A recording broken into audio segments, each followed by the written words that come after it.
Hi everyone, welcome back to my channel. इस video में हम करेंगे ABG interpretation and I guarantee you इस वीडियो के बाद तुम्हें एबीजी रिलेटेड कोई और सिंगल वीडियो देखने की जरूरत नहीं पड़ेगी। So with all the tricks let's get started. ABG stands for arterial blood gas analysis. सबसे पहले हमने क्या देखना होता है, पीएच की नॉर्मल वैल्यू है 7.35 टू 7.45। ठीक है, ये हम एवरेज ले लेते होते हैं 7.4, ये तो बिल्कुल एग्जैक्ट नॉर्मल हो गया। ठीक है, 7.4। तो ये चीज तो पता है, अगर पीएच 7.35 से कम है तो हम उसको कहते हैं एसिडोसिस। अगर 7.45 से ज्यादा है तो उसको कहते हैं अल्कलोसिस। तो हमारे पास ये हमने जो भी एबीजी की लास्ट में हम इंटरप्रिटेशन करते हैं उसमें थ्री कंपोनेंट्स होते हैं। पहला होता है कि कंपेंसेटरी है या अनकंपेंसेटरी है, दूसरा होता है रेस्पिरेटरी है या मेटाबॉलिक है, तीसरा होता है एसिडोसिस है या alkalosis. For example compensatory respiratory acidosis या अनकंपेंसेटरी रेस्पिरेटरी अल्कलोसिस। तो ये थ्री कंपोनेंट्स होते हैं। लास्ट वाला कंपोनेंट क्लियर हो गया, ऐसे पता करेंगे कि एसिडोसिस है या अल्कलोसिस। हम देखते हैं अब ये वाला कि रेस्पिरेटरी है या मेटाबॉलिक, ये कैसे पता चलेगा। तो स्टेप 2 ये है, ट्रिक है रोम, ROME। अगर ऑपोजिट है तो उसको वो होगा रेस्पिरेटरी, अगर इक्वल है तो फिर होता है मेटाबॉलिक। ये है इक्वल, ये है ऑपोजिट। रेस्पिरेटरी है तो सॉरी ऑपोजिट तो रेस्पिरेटरी, इक्वल तो मेटाबॉलिक। क्या इक्वल क्या ऑपोजिट, अब ये देखो।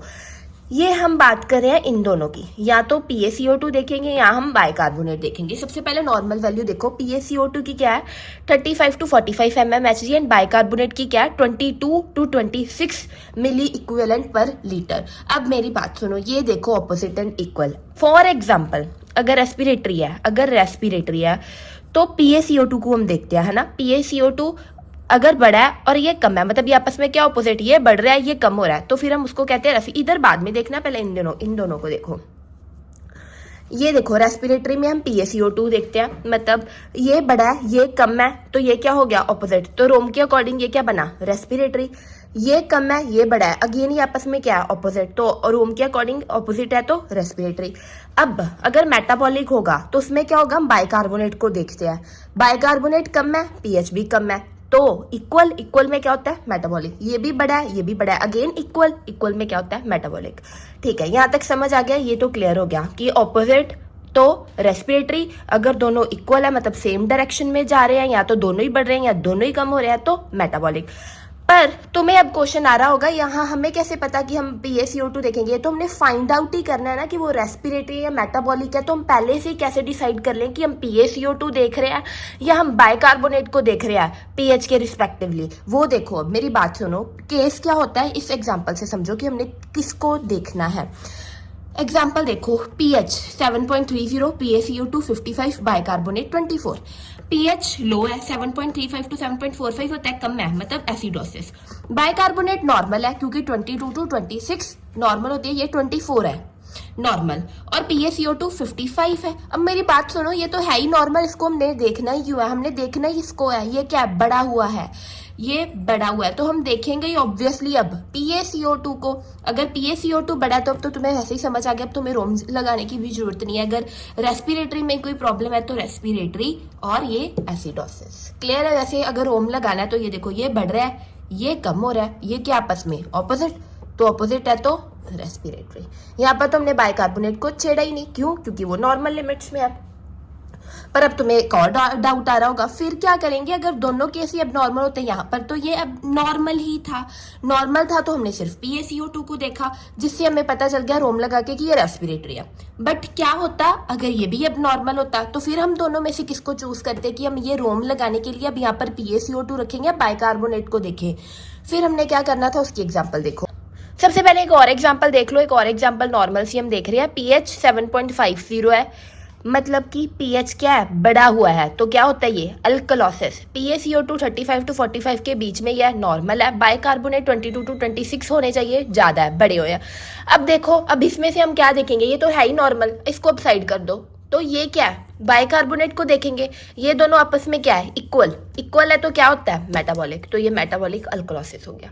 अब हियर इज द ट्विस्ट, देखो, but what if both PaCO2 and bicarbonate are abnormal. फिर दोनों में से कौन सा चूज करेंगे, फिर क्या हम करेंगे, then determine which one matches the pH। ये है हमारा इंपॉर्टेंट पॉइंट, क्योंकि अगर दोनों ही एबनॉर्मल होंगे हम किसको चूज करेंगे, हमें कैसे पता। अब देखो, ये एग्जाम्पल से तुम्हें सब कुछ क्लियर होगा। pH 7.30 है, pH कम हुआ है मतलब एसिडोसिस। PaCO2 60 है, pH ये क्या PaCO2 बढ़ी हुई है, बाइकार्बोनेट 32 है, ये भी बढ़ा हुआ है।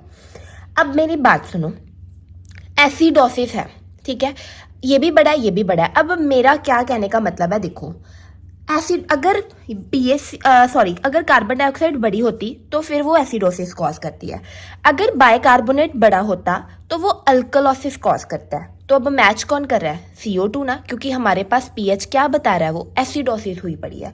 तो एसिडोसिस तो कार्बन डाइऑक्साइड जब बढ़ती है तभी होता है ना, तो कार्बन डाइऑक्साइड मैच करिए। अब हम यहाँ पर चूज करेंगे कार्बन डाइऑक्साइड को। तो कार्बन डाइऑक्साइड और पीएच आपस में क्या है, ऑपोजिट। अगर ऑपोजिट हो तो वो क्या होता है, रेस्पिरेटरी, और ये तो पता ही है acidosis. I hope it is clear. ठीक है, यहाँ तक दो कंपोनेंट्स क्लियर हो गया। अब लास्ट कंपोनेंट क्या था कि वो अनकम्पेंसेटरी है, वो कंपेंसेटरी है, या वो पार्शियली कंपेंसेटरी है। उसके लिए बहुत वंडरफुल सी ट्रिक है। देखो यहाँ पर कुछ भी रख लो, चाहे इधर बाइकार्बोनेट रख लो, चाहे इधर PaCO2 रख लो, चाहे इधर PaCO2 रख लो, और इधर बाइकार्बोनेट रख लो, पर इधर तो पीएच ही रहेगा। अगर कंपेंसेटरी है तो pH normal, bicarbonate abnormal, PaCO2 abnormal.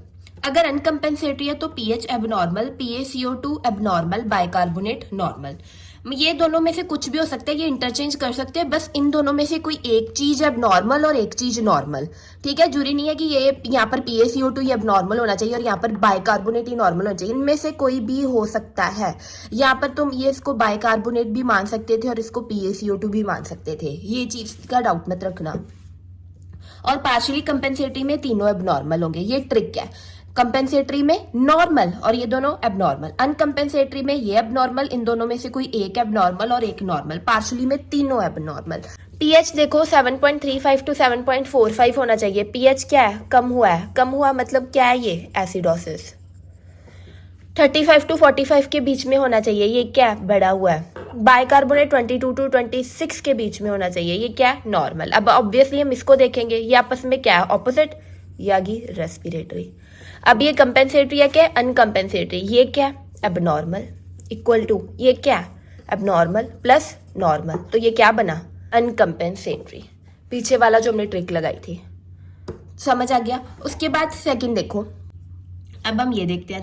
ये देखो पीएच 7.35 टू 45 नॉर्मल है, PaCO2 35 टू 45 बढ़ी हुई है, 22 टू 26 बढ़ी हुई है। अब यहाँ पर देखो ये तो नॉर्मल है। अब सबसे पहले तो तुम कहोगे कि अगर ये नॉर्मल है, क्योंकि ये तो 7.35 टू 7.45 के बीच में ही है, तो मैंने तुम्हें कहा था ना एक एवरेज वैल्यू भी है 7.4। अब हम एवरेज से ये क्या है, एवरेज से ये कम है, कम है तो मतलब ये क्या हो गया, एसिडोसिस। तो एसिडोसिस हो गया।